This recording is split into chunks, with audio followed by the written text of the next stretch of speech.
सध्या सगळीकडे धुरंधर चित्रपटाबद्दल बोललं जातंय. हा चित्रपट भारतीयांना प्रचंड भावलाय. याच हिट चित्रपटावरून काही गोष्टी सुरू आहेत. त्यावर बोलण्याचं धाडस social media influencer Konkan hearted girl म्हणजे अंकिता वालावलकरने दाखवलंय. त्याबद्दल तिचं कौतुक होतंय. सध्या बॉक्स ऑफिस आणि सोशल मीडियावर धुरंधर चित्रपटाने धुमाकूळ घातला आहे. याच चित्रपटाची सगळीकडे चर्चा आहे.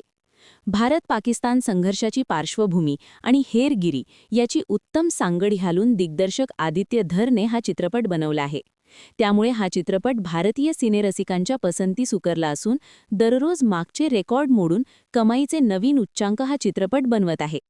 या चित्रपटात रणवीर सिंग मुख्य भूमिकेत आहे, पण त्याच्यापेक्षा अक्षय खन्नाने रंगवलेला रेहमान डकैत हा डॉन प्रेक्षकांना जास्त भावलाय.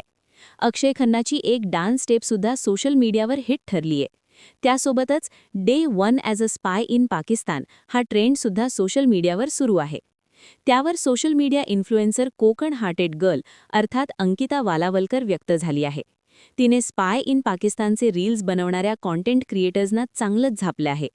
एवढं तुम्हाला सोपं वाटतं का स्पायचं काम, ज्यावर आपण रील्स बनवू शकतो, जोक करू शकतो?